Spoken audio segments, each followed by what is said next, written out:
La suite de Noir et Blanc, le trophée de l'avenir, Jackie, à présent les courses de dimanche. Je crois que vous étiez du côté de Van Dart, donc vous n'avez pas vu tout ça. Pourtant, il y a eu beaucoup de choses.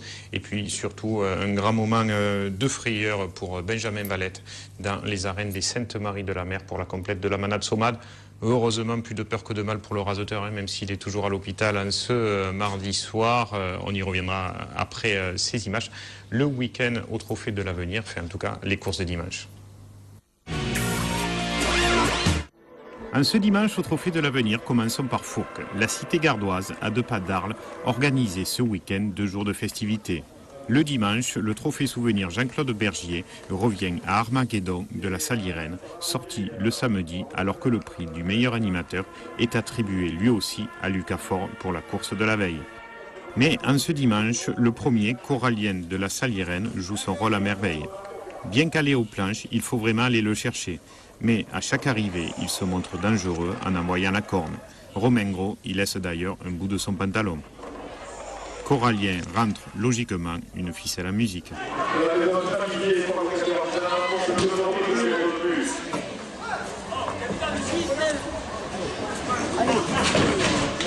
Ramsès de Plot se met lui aussi en avant. Capable de belles poursuites, il signe un quart d'heure correct où ses ripostes intermittentes mirent parfois en difficulté les tenues blanches.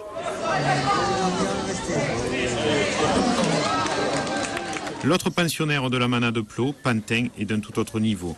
Vif et déterminé, il se défend avec brio et se montre très cocardier.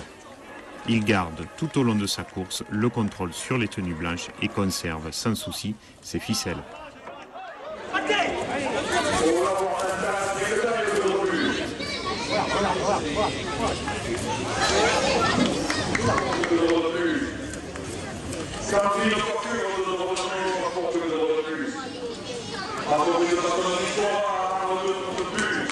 Ignace de Saint-Germain se montre lui aussi à son avantage. Bien placé, rapide, il accepte tout et réalise de belles poursuites très serrées. Il défend chèrement ses ficelles et, méritant, en rentre une en musique. Les arènes du Gros du Roi reçoivent en ce dimanche une complète de la Manade Fabre-Maillan, plus un taureau de la Manade Bon. Beolaoli, en premier, n'est pas le plus facile du jour. Il surveille, se livre et appuie ses poursuites parfois jusqu'au bout.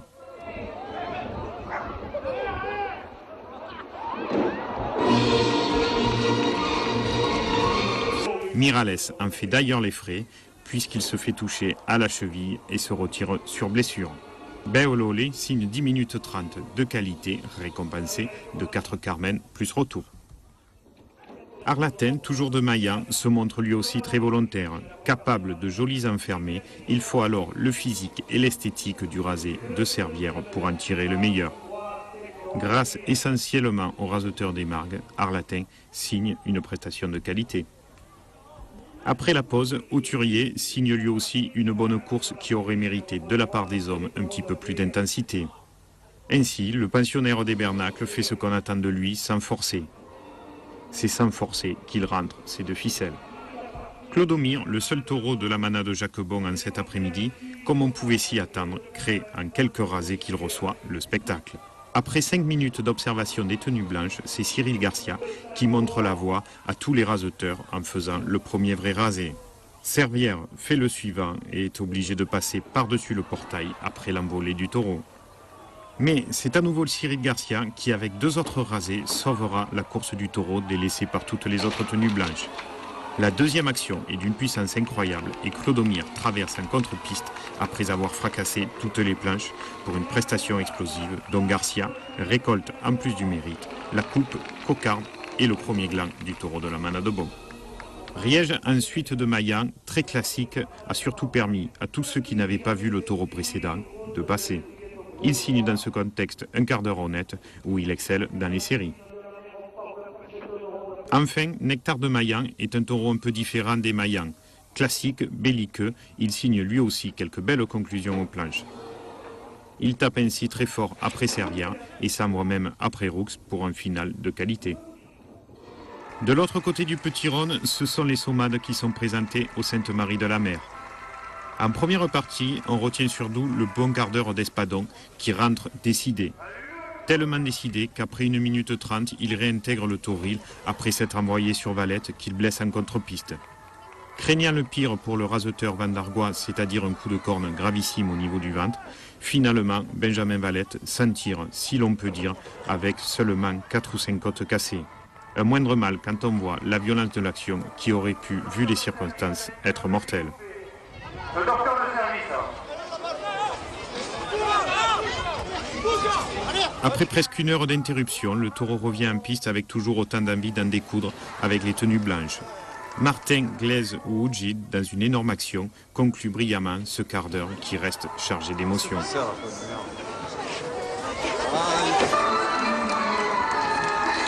Après la pause, Scipion, plus cocardier, attend et surveille les hommes. Capable d'honorer aussi les séries, il pousse très fort et enferme même les hommes dans de belles anticipations. Matré et Glaise, très bons tous les deux en ce jour, sont aux avant-postes et les leaders de la course. Scipion rentre un gland avec brio dans un très bon quart d'heure, lui aussi récompensé de 5 carmen. Pour pied, emporté par son sang et le travail moins assidu des hommes, a tendance à s'évader en contre-piste. Mais quand la tenue blanche est à portée de lui, il tape souvent aux planches, les pattes sur le marchepied. Imprévisible, il rentre tous ses attributs intacts et se voit récompensé de 6 carmen.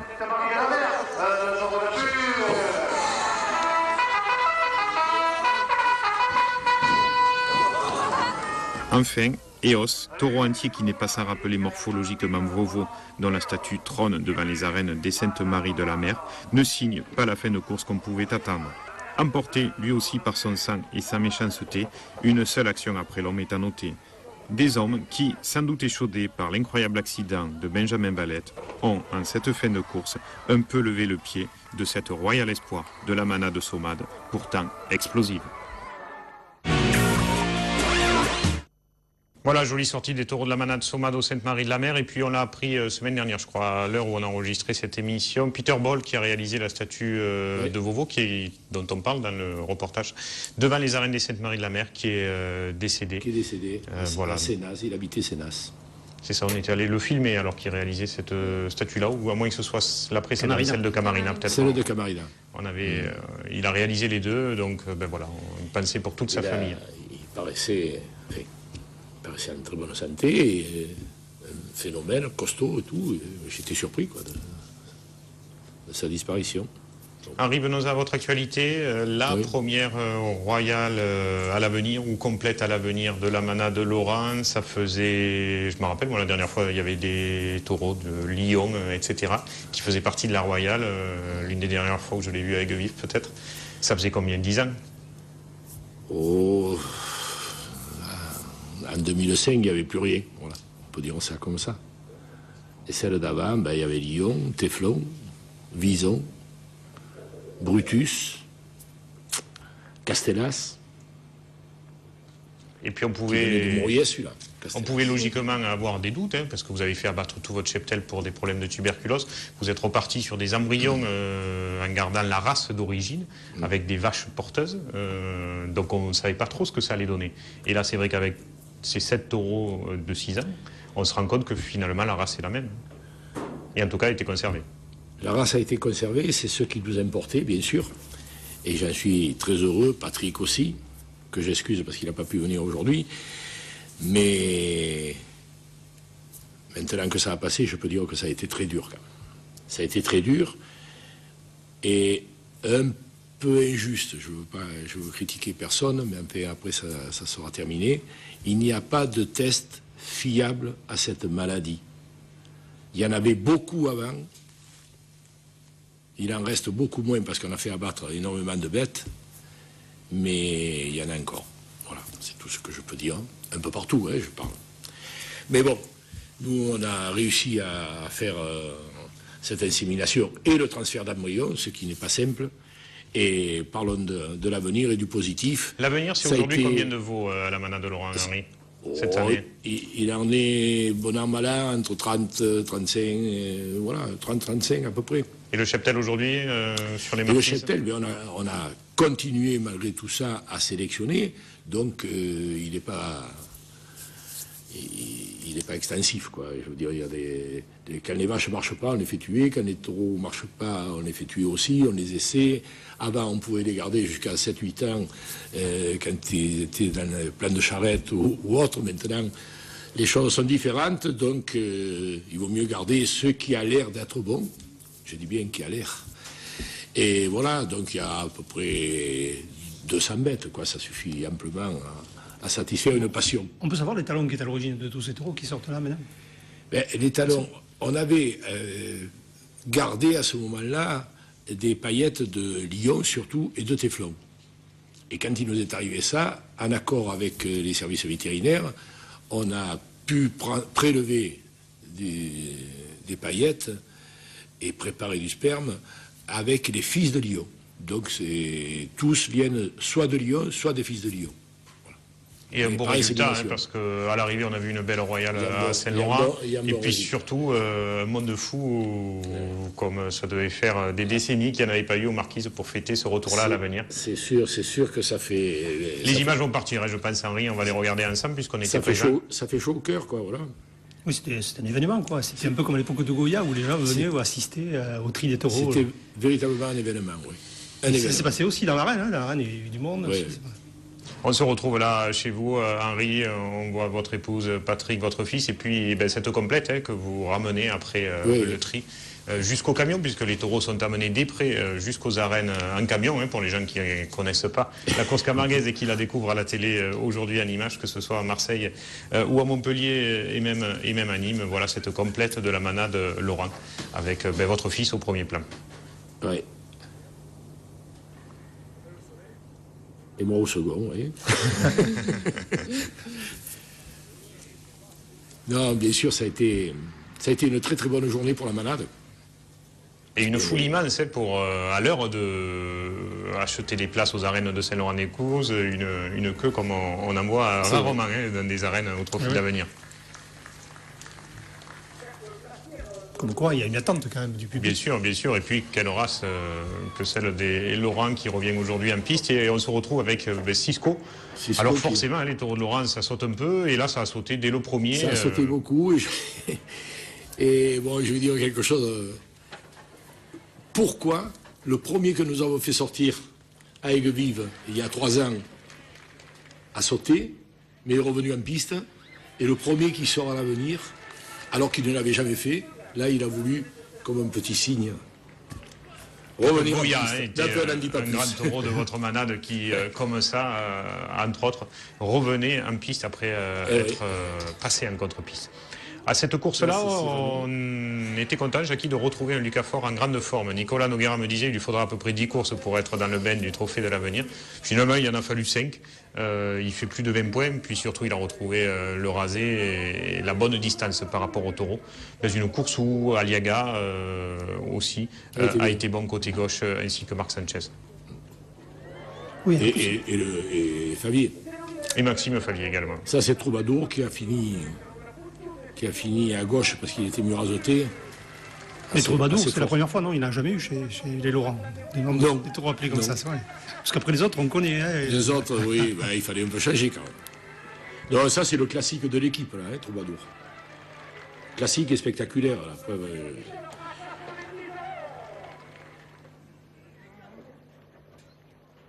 Et puis Cassius en 4e position, est-ce que c'est... Fantasque.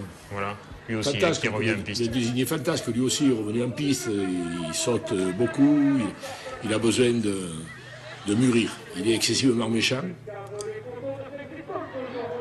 Il faudra pas, ça il y a encore un point d'interrogation là-dessus, parce que, vous savez, tous les aficionados d'abord devraient savoir que les taureaux jeunes sautent, et ce pendant jusqu'à l'âge de 6 ans, 7 ans, ceux-là ont 6 ans, vous voyez, ils sautent encore, il faut... Oui, moi, je me rappelle quand j'étais jeune et que j'avais raseté les taureaux de Laurent tout jeune, que ça sautait beaucoup. Ça saute beaucoup, mais ils sont capables de faire de grosses actions. La preuve, même ceux comme Covadis et Téflon, qu'on attendait encore un peu plus, mais première course de l'année, ils ont beaucoup sauté.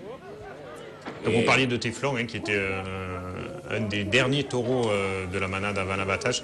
Covadis aussi, ça a été un taureau, mais un petit peu plus tôt. Covadis, il y a 35 ans à peu près. Oui, Covadis, c'était un bon taureau, il ressemble un peu aussi. Hein, il ressemble complètement.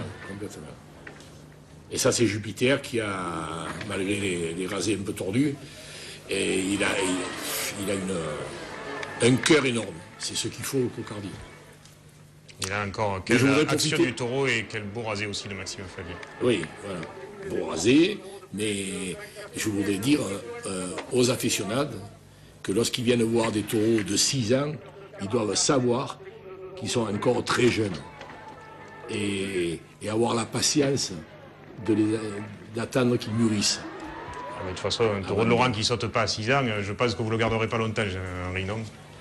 Oui, peut-être, oui. Pourquoi pas, j'en ai gardé, vous savez, beaucoup. Mais je veux dire par là que le taureau, et par la même occasion, les remercier, tous ces aficionados qui nous soutiennent. Mais le taureau est le seul animal, je le dis assez souvent, est le seul animal au monde, je vais aller loin peut-être, à qui on demande de faire une carrière qui dure 10 à 12 années sans aucun dressage. Et ça, je pense que c'est énorme. 365 jours par an, ils sont en liberté totale. Pour les anti-corridas, venez voir un peu les taureaux camarguais et vous vous apercevrez que c'est les animaux les plus heureux du monde. Mais il faut quand même qu'ils apprennent à 3 ans, 4 ans, 5 ans, il faut qu'ils apprennent ce qu'ils vont faire plus tard.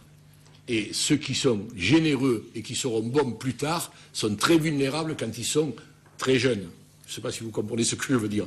S'ils ont ce sang généreux, ils ne se gardent pas, ils courent, ils sautent, ils sont vite fatigués. Et c'est pour ça qu'il faut les mener avec précaution. La suite, Henri, de cette complète, y a-t-il d'autres taureaux de l'avenir qui n'étaient pas là et que vous allez présenter ailleurs dans cette saison? Il y a des taureaux de l'avenir maintenant. Âgés de 6 ans, puisque c'est la première génération. Je suis le second à la manade. Patrick fait ce qu'il veut. Mais ils iront à Aiguevive, je crois, dans la... Le second, mais le doyen. Hein. On écoute souvent les doyens. Allez, on va dire le sage. Le sage. Non, doyen, c'est mieux, ça fait... Mais, bon, de toute façon, ils vont aller à Aiguevive, puis ils iront à Vendargue, puis ils iront à Jonquière, course complète, et on fera le bilan à la fin de la saison. Bah écoutez, déjà après une première sortie, je pense, nous on a été en tout cas à l'image être que satisfaits, et le public aussi, moi les gens que j'ai vus qui étaient à la course dimanche se sont régalés. Oui. Même s'ils étaient bien serrés pour éviter la fraîcheur de ce dimanche. Même ce qu'il y a, c'est que c'est difficile quand même de mener 6 taureaux comme ça de 6 ans, quoi. Parce qu'en général, 7 en plus. 7, ouais. En général, il y a toujours des tours d'expérience un peu. Oui. Pour calmer les ardeurs, le premier, un quatrième, et là, non, c'était pas le cas. Mais on ne pouvait pas mener autre chose parce qu'on n'a pas de taureau de 7 ans. Bien sûr. En tout cas, bravo. C'est ce qui fait. Henri. On va en passer maintenant au trophée des As élites du week-end dernier, en commençant par la course de Beaucaire, où vous étiez là-bas, Julia, première journée du Muguet d'Or. Il faisait encore moins chaud qu'à Saint-Laurent-des-Gouzes, les gens avaient moins de possibilités de se serrer les uns contre les autres. Les images vont partir, on retiendra surtout le retour en forme de Amine Chekad dans cette course. Oui. C'est vrai, là, Amine avait commencé la saison doucement. Bon, on ne le sentait pas encore vraiment au top de sa forme.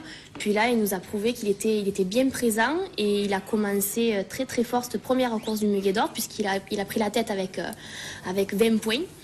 Donc là, on a eu un premier de Pedro, de Nicolin, qui a été un bon premier, qui a tenu sa place. Après, ça a été donc Périclès, un taureau qu'on connaît bien, qui a aussi gagné la Palme d'Or dans ses arènes de Beaucaire et qui d'habitude ne rentre pas souvent ses ficelles. Là, il a été bien travaillé. Au début, voilà, il a cherché un peu sa place, puis quand il a commencé à se caler, ça a été un peu plus compliqué. Il a fait quelques poursuites en finissant à la planche. Oui, c'est un taureau qui est assez difficile à raseter, hein, parce qu'en plus il a les cornes fines, donc il ne peut pas trop s'appuyer, il rentre souvent ses ficelles. Voilà, il baisse la tête, puis il est très mobile. Et là, c'est Amine qui, devant nous, a fait ce dernier rasé et a levé la première ficelle de Périclès. Ça a été un beau rasé. Puis là, le troisième, Nîmois, donc moins difficile à la tête que les deux premiers, Nîmois de Brio, mais qui a un grand cœur, qui a fini quelques fois à la planche, donc qui n'a pas été mal pour sa première course, parce que c'est un taureau qui arrive un peu de l'avenir aussi, donc lui c'est sa chance. Angelo de la manade au Banel Baroncelli, qui a un peu déçu après, mais bon, parce qu'au début ça a été un peu compliqué au début de son quart d'heure.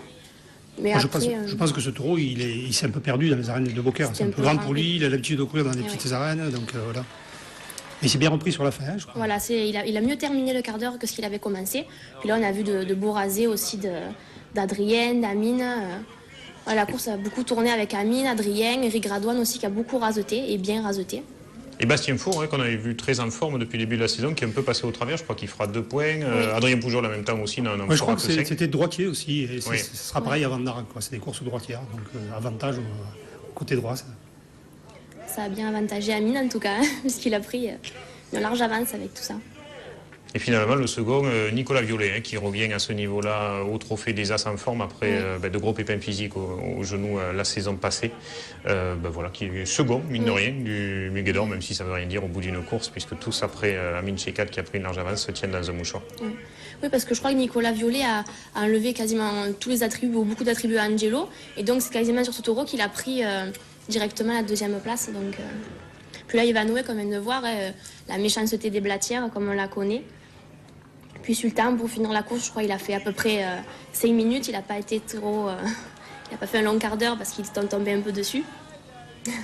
Oui, c'est un taureau vaillant, ça qui est passé rapidement. C'est un peu l'espoir de la manade, mais là, c'est dur à Beaucaire. En plus, les points comptaient... Les points le dernier taureau comptait pour le Muguet d'Or. La pression a continué sur lui. Oui. Henri, est-ce qu'on va voir des taureaux de la manade de Laurent dans ces arènes Laurent de Beaucaire cette saison? Oui, je voudrais. Et les amis de Beaucaire me le demandent, mais vous savez que la tactique de la maison, c'est de ne pas brûler les étapes. Alors, on va attendre encore un petit peu quand même, les laisser à l'avenir, laisser ceux qui suivent en ligue. Et l'année prochaine, l'Ankeben Viremben. Surtout que les arènes de Beaucaire, c'est difficile pour les taureaux jeunes. Sont difficiles. On le voit, ce sultan-là, c'est un bien sûr. Peut-être pas le mettre dans ces arènes-là. On aurait un Mauriès pour finir le 8 mai, pour le premier trophée Pellegrin. Là, j'en mets un supplément pour honorer notre ami Pello et pour tous les gens de Mauriès quand même qui sont pour la plupart des supporters. On y reviendra la prochaine fois. Il nous reste encore une course au Trophée des As le week-end dernier. C'était les arènes de Vandar. Mais ce sera tout de suite après cette page de pub.